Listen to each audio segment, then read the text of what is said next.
I'd like to introduce to you the panel for today. Uh, our medical expert is Dr. Anaita Hegde. She is a pediatric neurologist and is a director of neurosciences at SRCC Children's Hospital in Mumbai. Her special interests include epilepsy, disability, and movement disorder. Our parent today on the panel is Jyotsna Kumar. She is a parent to a young adult with cerebral palsy. She is also a disability advocate and actively works in the field of mental health. She is co-founder of Youngistan, a Pune-based organization and an online learning platform that works towards empowering young adults with special needs and their families. Our self-advocate today is Darshana Ramgiri. She's a student of economics at St. Xavier's College. She's an Instagram content creator and has a small jewelry business designed by her. She loves to travel, style looks, and is game for trying new things. She's been associated with Umeed for quite some time and has spoken at many workshops and conferences. So welcome to the panel. Thank you so much for giving your time. And with that, we will begin the panel discussion. Dr. Anaita, we'd like to start with you. If you can tell us a little bit about what is cerebral palsy, how common is it, how is it caused, how is it diagnosed? So over to you. You're on mute, Dr. Anaita, so if you can unmute yourself. Sorry, should I start with the short PPT? Yes, please. Thanks. So, good evening, everybody. Thank you, Smita. Thank you, Umeed. It's lovely to be on this platform with Jyotsna and Darshana as well. And before we go into the question answers, I've been requested to go through a short presentation on cerebral palsy, the science maybe a little bit, and then a little bit of how we as consultants approach it and look at it. And I would love to take any questions subsequently. So before I start, this is a disclaimer that the slides are a combination of my limited knowledge on my communication and experiences with patients and parents. Personally, I actually think I learn far more from active parents than I do from scientific books. And do excuse any differences of opinions, because I think the care of persons with cerebral palsy is a work in evolution. And I, in my practice of about 25, 30 years as a pediatric neurologist, have seen the way it has changed, not in the world, but particularly in our country. So just as a definition and a few hard facts, it's a group of neurological disorders that appear in infancy, early childhood, which permanently affect body movement and muscle coordination. It is caused by damage to or any abnormality inside a developing brain. The important word is developing brain. The term cerebral means brain. That's the scientific word for brain. And palsy means impairment or difficulty in motor function. Sometimes this happens antenatally, where fetal growth is affected. Sometimes it happens at the time of birth, after the time of birth, or during the time of birth. In either case, unfortunately, the damage is not reversible and the disability that results is permanent. This is synonymous for all things that happen to the brain. Unlike other organs of the body, if the brain has any scars or damage to it, those scars are there for life and they're permanent, but we have to learn how to work around it. So when a child comes into me and I see a child with cerebral palsy, what is it that runs through my mind? I quickly try to see which type of cerebral palsy. Is he spastic, dystonic, ataxic, hypotonic? Which parts of the body are affected? Just by knowing the type, I can prognosticate to a parent and tell them, listen, your child will walk. Your child may find it difficult to walk. What is the cognition going to be? The intellectual capacity going to be? When we see the cause of the cerebral, was it because of birth asphyxia? Was it hypoglycemia? Was it kernicterus, which is bilirubin in the brain? Was it a stroke in infancy? Was it meningitis? Was it head injury? Depending on what the cause is, and the MRI is very, very useful for us at this stage, we are able to tell you What are the chances of seizures? What are the chances of visual impairment? What is the degree of motor impairment? What is cognition? Will this child go to a normal school or we need to work with other schooling options?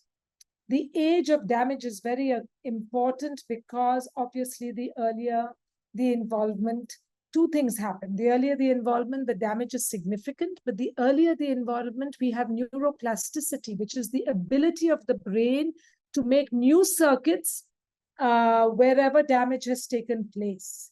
And these new circuits have to be reinforced repeatedly by whether it's therapy or repeated teaching to the child, whereby we make new circuits in the brain so that the child can learn the function, bypassing the damaged cells which are in the brain. So while everyone is very, I'm sure all of you understand, and as I said, most of you as parents and advocates yourself could teach me a thing or two in all this. But the things that I wanted to highlight most important are the comorbidities. Sometimes the comorbidities actually can cause more damage and more concern than actually the cerebral palsy itself. And these comorbidities are not what we see only in the clinic in front of us while we are talking to the family and the child, but also what I know is going to come in the future. And if I could help prevent it from the beginning, I think we could make a big difference to the future of that person with cerebral palsy. Important thing that I pick up while the patient is with me in the room is what is the parent involvement. I always tell my parents, your child's benefit and improvement is not with the benefit of the therapist. It's not the doctor. It's not my medications. Yes, the school is very important. The teacher is very important.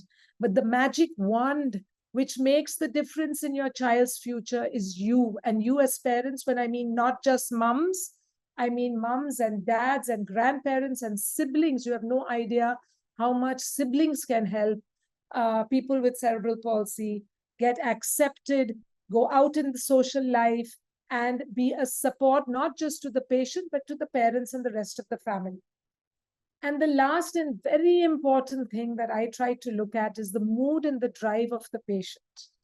So sometimes you'll have a patient who'll come in and however difficult it is to speak, however difficult it is to walk, when you ask them how they are, the parent will say, oh, they are great. The child will say, oh, I'm very good, doctor. I'm feeling very good.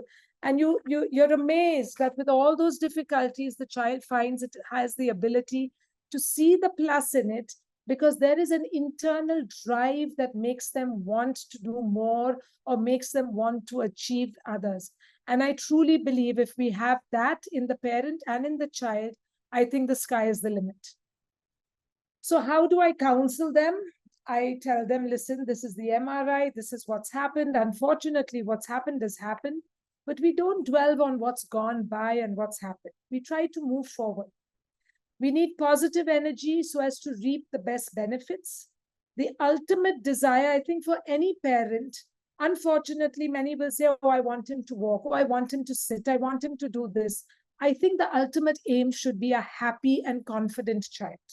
Because if he's happy and if he or she is confident, trust me, they can achieve anything. Confidence doesn't come from the parent alone or from the child. It comes from the parents, the teachers, the siblings, and everyone that the child interacts with. But most important is from the family. The aim to make your child the best that he can achieve. Do not compare and do not put them into a block where you wish this, that, or the other. This is the situation. Let's achieve the best that we can given the situation. What is the aim of all this therapy, medicine, special schooling, rehab centers? The aim is to be what normal children do or normal people do. So expose them to it right from day one. We tend to believe that the first 10 years, oh, I'll do only therapy, I'll work on the legs, I'll work on the physio part of it. No, expose him to the garden, to the center, to the swimming, to the dancing, to the music, to the social engagements that normal children go to right from day one, because the earlier you create inclusion, the easier it is for you and for the child and for your neighbors and siblings to take him on. I always, when they come in and say, you know, he doesn't do this or he doesn't do that, I say, tell me what he does do. And many of them have lots and lots of strengths. So let's focus on the strengths and not so much on the weakness. And we work towards a future picture right from childhood. Have a picture in your mind of what you think your kid is going to grow up to be and what you'd like him to be. And we work from childhood to reach that picture, because that picture cannot happen overnight after he turns 18, 19, or 21. So we are all familiar with the shift of understanding from inclusion. First, it was all rehabilitation. Then the focus went on to inclusion over the years. And the new trend, which is a very apt way, is the 5 or the 6 F words of child development, is make him functional. He has to be part of the family, and the family is part of his being and life.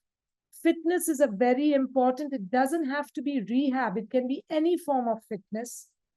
Friends need to be part of his circuit right from the beginning. Fun is as integral, particularly in childhood, as in any other time. And plan his future way in advance so you've got something ready when he reaches the appropriate age. A period that we find very difficult to deal with, and all of you, I'm sure, as parents and as advocates and mentors yourself will realize, is adolescence. We struggle with adolescence because you do know that in adolescence, the tightness of your body increases. The dystonia increases. You are more cognitively aware of yourself. You become conscious of your being, your physical structure, your emotional state, and that increases your thought processing, and that increases your dystonia. So not only do we have sex development, we have inclusion, we have the support structure is changing, the confidence, motivation, and the moving from school to higher education to college and different aspects is not easy for this child. I always tell parents, when we were adolescents, we struggled ourselves coming to terms with our bodies, the way the sexual development, the boy-girl situation, understanding our own mental state at that time. So you can imagine how it is for a person who cannot maybe express it or cannot understand what is happening to him the way you and I would. So while we go from parent dependent to partly dependent to independence over a period of time, the agenda is to move always towards independence in whichever way possible. The thing that I want to highlight before I end are the comorbidities. The list is long: behavior, epilepsy, academic concerns, intellectual abilities, social skills integration, mental health state, confidence, bones, joints, spine, chest, sleep, pain, posture, medication, weight. Many of them are overweight, underweight. Parents indulge them. They don't ambulate that much, so the weight is a concern. Constipation because of the tone, because of the drugs, the mobility. The list is very, very long.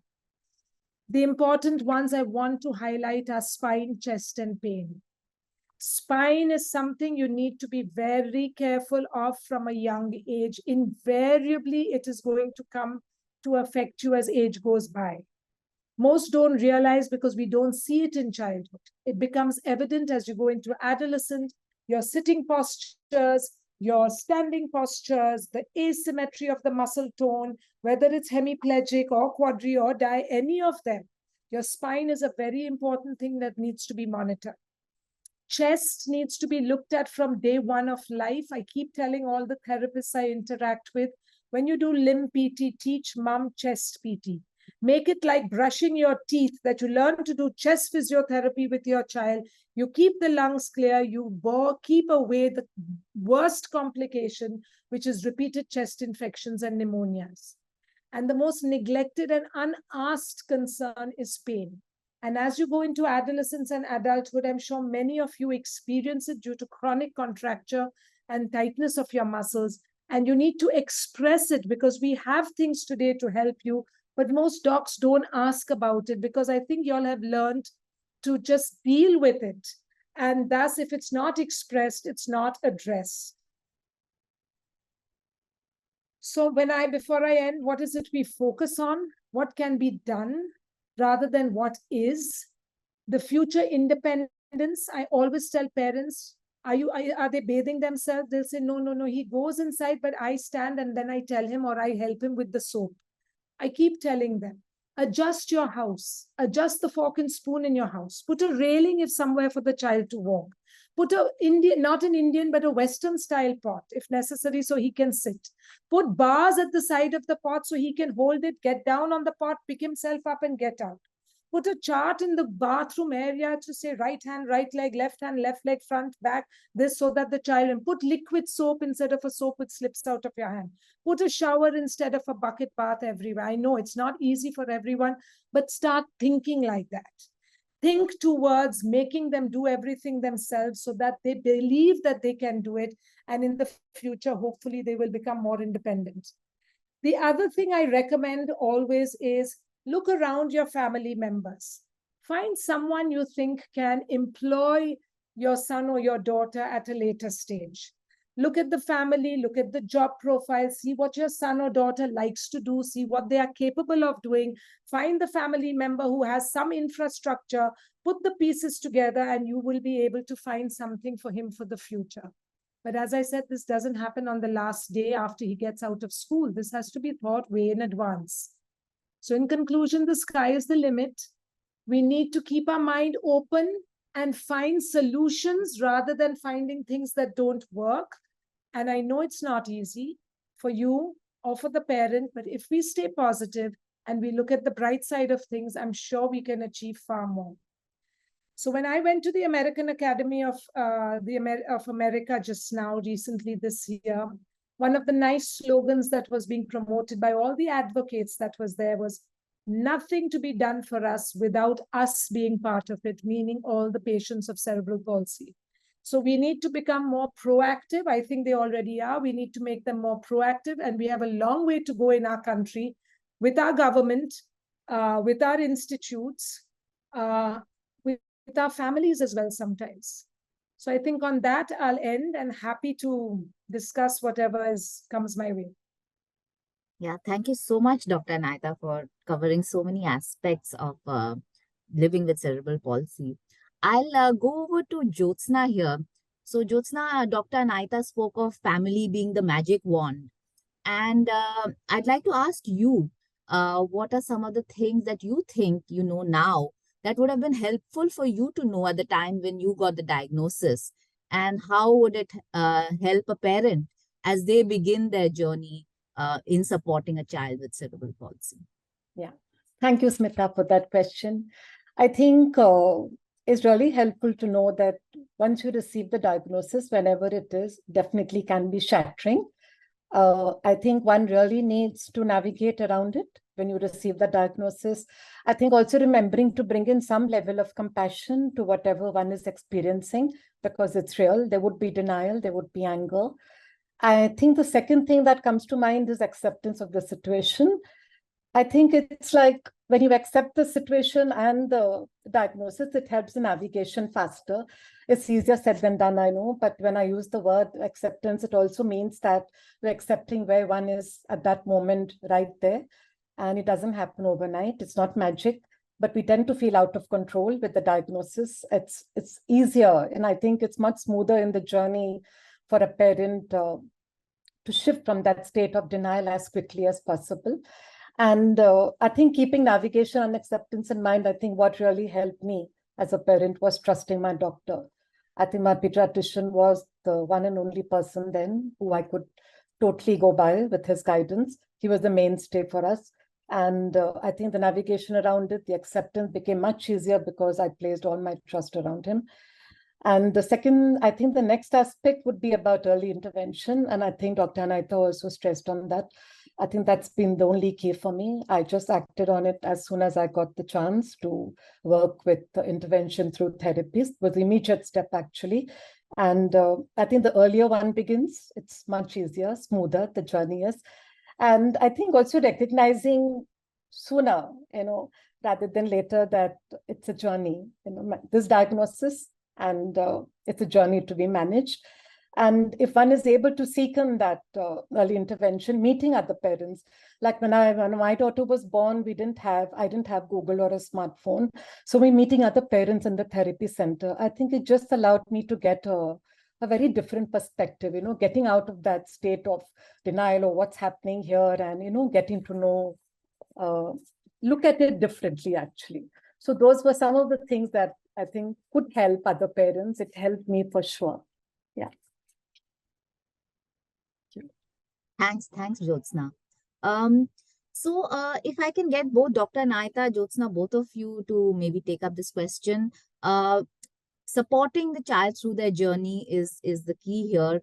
And I suppose every child has a different, different intervention. But what is the common kind of care team that is necessary to have around the child, typically for children with cerebral palsy? Maybe Dr. Anaita, if you can take that on, and then Jyotsna, if you can come in and tell us your individual journey.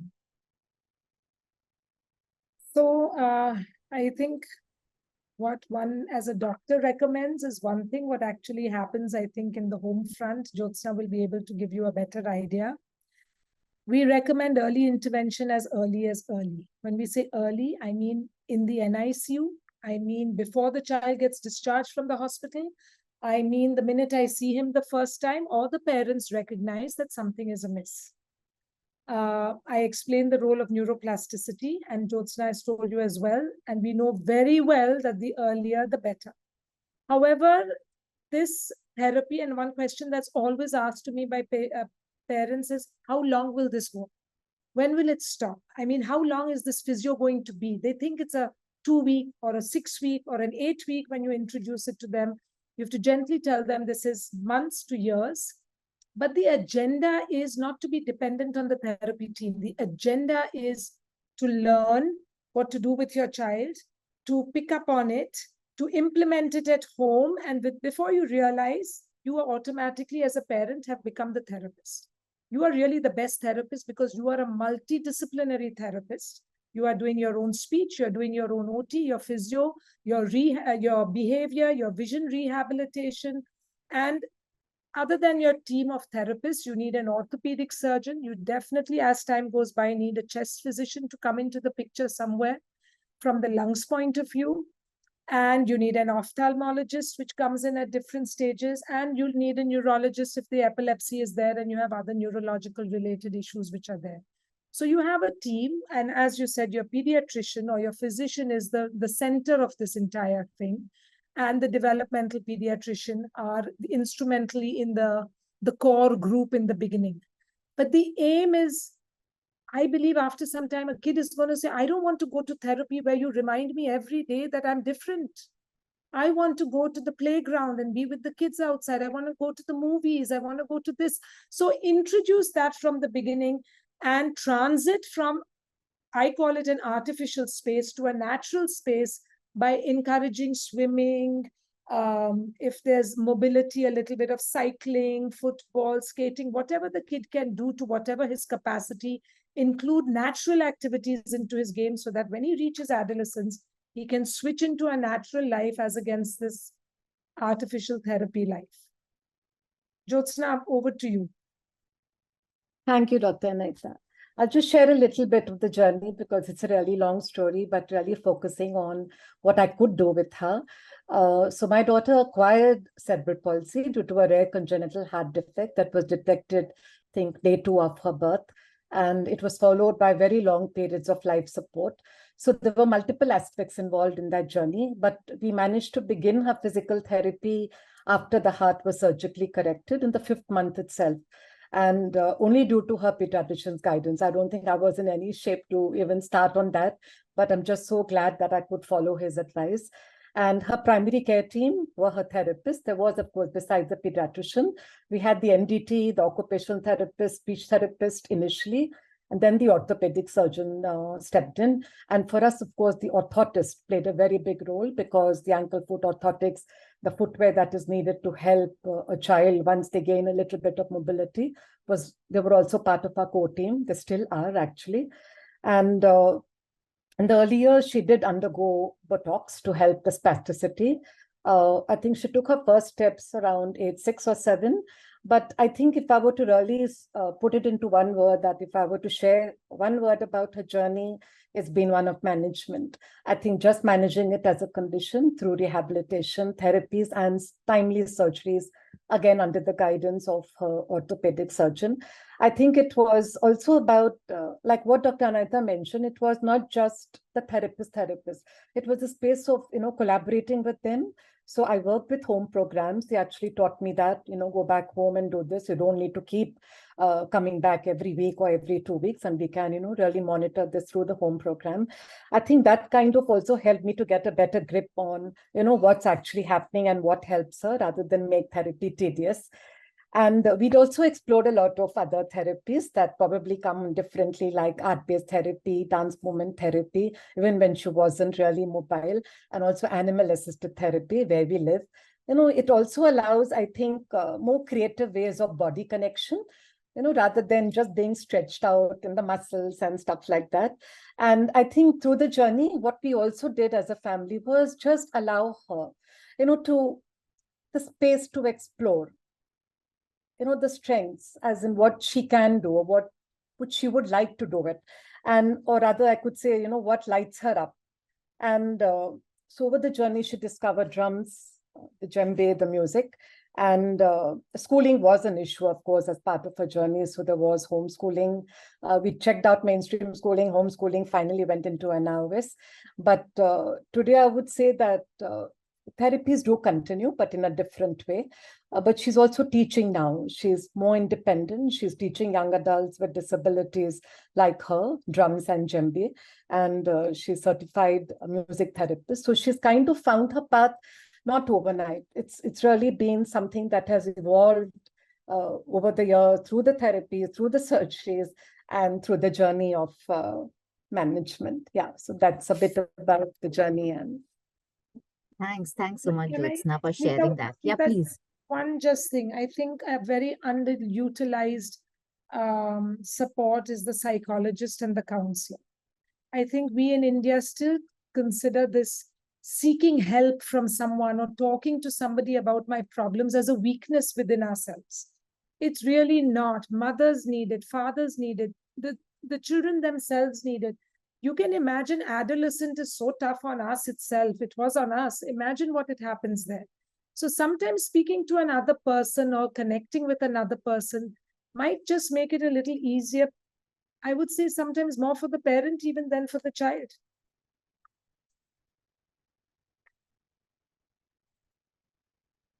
Agree. Thank you for bringing that point. Darshana, I'd like to get you into the discussion now. Um, we've heard from Dr. Anaita as well. Pain management is one aspect that one needs to look into, and we've heard that therapy becomes very difficult as it's quite painful as you're working with tight muscles. So would like to hear your experience of undergoing therapy, and it, how did you sort of keep therapy exciting, interesting, and fun to do as you underwent it? Um, so I remember that when I was a kid, I used to not like therapy. Um, and I used to cry that I don't want to go to therapy. But uh, but over the years, when I became a teenager, um, I started realizing that I have to make few changes in my own, and that's why so from my teenage, I started to get involved in my therapy. Like I started giving suggestions to my therapist by myself that what we need to work on, what what exercises do I like and what activities do I want to do, and we both then started designing my um, activities or exercises in such way in which I enjoy doing it. For example, to I love to do makeup. So we explored that doing makeup is also a kind of a therapy for the minute things, and it for for the resistance for the fingers.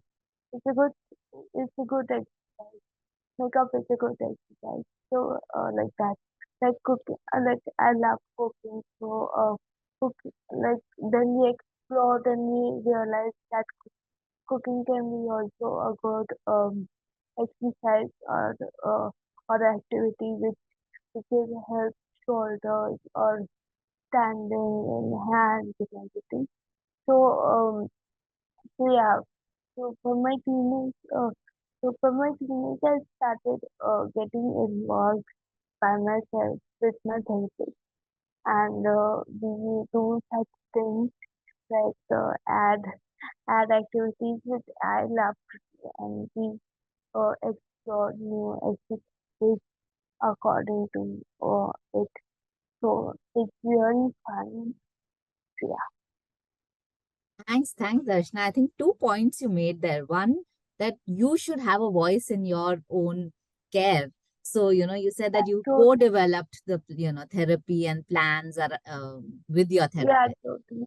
Yeah, totally. I think it's very important to um like I have realized it very early, like in my teenage only when I was 17 or 16, that okay, I need to take over now, and I'm lucky enough that and my mom they let me took the charge, so that is very important to get involved in your own therapy sessions, then just blindly following it.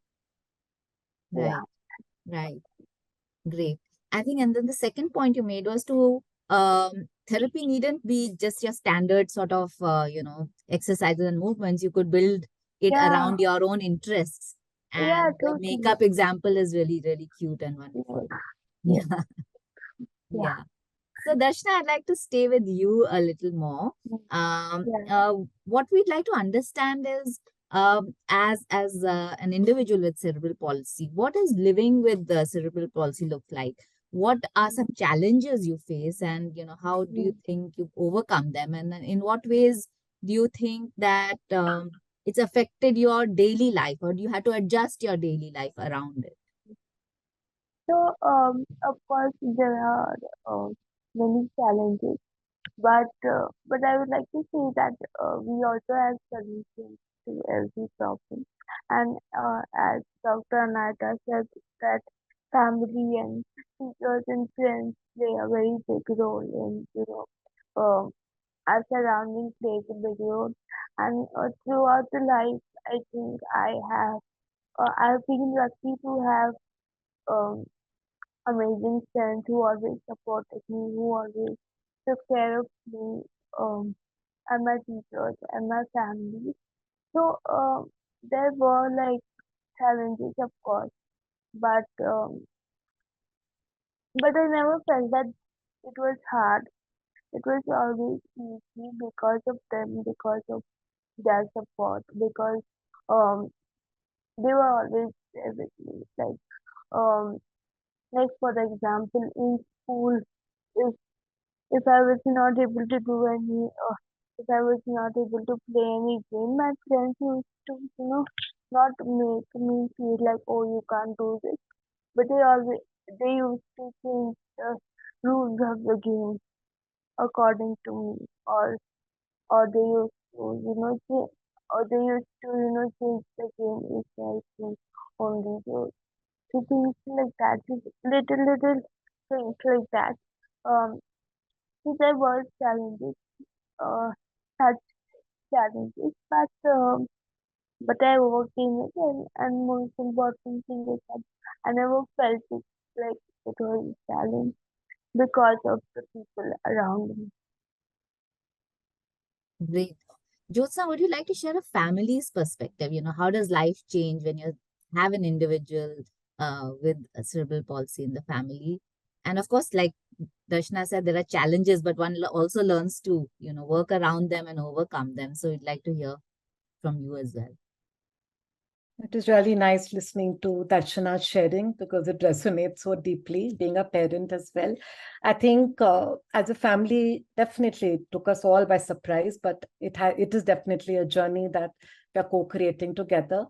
we learned to accept the diagnosis as fast as we could, because I think we just realized, okay, it's happening. She has spastic diplegia. It's real. Okay, it's not going to vanish. Her condition needs management. There's no denial. We aren't experts, but we can take the help of medical professionals. So we went straight in that direction. I think that probably was the Kickstarter for us. And I think the other aspect that I needed to bring in from a family perspective is that if you have two kids, like I have an older daughter, and the focus is so much on the child with the challenge, because therapies and management and everything, I think the parent does need to balance it out. And it's a tough lesson, but I also realized that having a sibling, it helped me raise her more naturally rather than make her feel special, or it just became a family unit together. And as what Dr. Anaita mentioned, that is something here that we all sought help, professional help. I think so did my daughter, everyone. I think it kind of also helps you to get back on track, speaking to somebody who's not so connected and would look at it objectively for you. And as a family, I think we really learned to talk about it rather than push it aside. I could actually say like co-partners in it, figuring out, okay, this works and this doesn't. And I also realized that as I was, wondering what to share on this, I think through her growing up, it also made us see that self-esteem that we often talk about in children with disabilities, and as they grow older in the adolescent, it eventually does begin at home. I think it's a lot, creating that safe space at home, building that block for self-esteem where, your child is seen for who she is. Her needs are honored, she's heard. So you begin there. And then, rather than going into that feeling that, let the world, why can't the world get it or understand, where we are? I think it begins at home. And I think the Ummeed played a big role for me and, getting that into perspective. And I think the one aspect that I needed to bring in, I think also is about, trying to get to spend more time with family as well as self-care. I think I put myself on the back seat till I realized that I couldn't pour from the empty cup. And this is something I often like to share, because I think the more you nurture yourself, you're in a better space with the child in whatever way, in the time spent, the inputs given. And I think now there are so many support groups and communities, where people, moms, dads, all can reach out, connect, ask for help. And I think from a understanding perspective is creating more spaces for nourishment with the family, whatever, small ways. And in the beginning stages is really tough, when you're getting a grip of things. But yeah, that's something that came to mind as to what, if I were to share on about the family perspective for us. Yeah. Yeah, thanks, Jyotsna, for bringing out self-care and, showing the kindness and, compassion to yourself as well as, your child as you're looking to support them. Again, my question goes to Darshana and Jyotsna, this one. Given that cerebral palsy is a very visible disability, have you faced, or seen that people react to you very differently, both good or bad? Any experiences that you'd want to share? Um, the thing is that I never experienced something like that in my life. In my school, since uh, since I since we go to school from my childhood, so in childhood I don't think that kids to judge each other with that with such things, and that's why me and my school friends we grew up together. So there was no judgment at all. But then while going to college, I was little conscious about what will happen or how would people react. But luckily, no one, like, I didn't got any reactions which were different. Like, it was normal. Everyone was normal with me and in college. And even now wherever I go, um, the people are just normal. And so yeah, I have never luckily faced anything. That's really great to hear, Darshana. And I Yeah. think the one of the F's that Dr. Anaita mentioned, friends, Mm, and making friends making you feel safe yeah. is really Yeah. important. Jyotsna, what about you? Have you faced any experience in which people reacted very differently?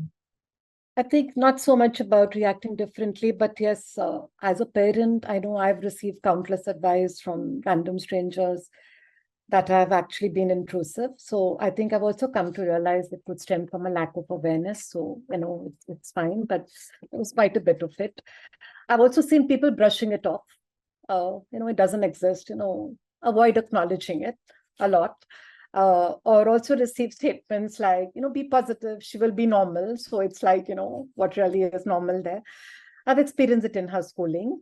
But I also realized that it's not even about the disability per se, but all the labels that come with it. So even if it's spastic diplegia and all the intellectual disabilities that even Dr. Anaita mentioned in her PPT. So even to do the exams, the whole kind of labels that are there about slow learner, dyscalculia, dyslexia, comes like literally you coming with all the labels when it's just one small aspect of your life as well, or rather it's an aspect of your life, it's not you totally. I think it's also helped me to figure out that, the overall journey of what others feel. I mean, I understand it's their choice, but my role as a parent, parenting a child with a disability definitely doesn't come with a manual. So, seeking the help of medical experts, figuring around it. I think that has really helped me. But it's more about, receiving statements from people, which is something contradictory to what would be the right thing to say to somebody who has cerebral palsy or to a family of a child with a challenge. Yeah. Right. So we'll wind up our formal part of the discussion with just sort of comments from all three of you. Dr. Anaita, what would you want to see different in parents, in children, and larger society as we look to support individuals with cerebral palsy?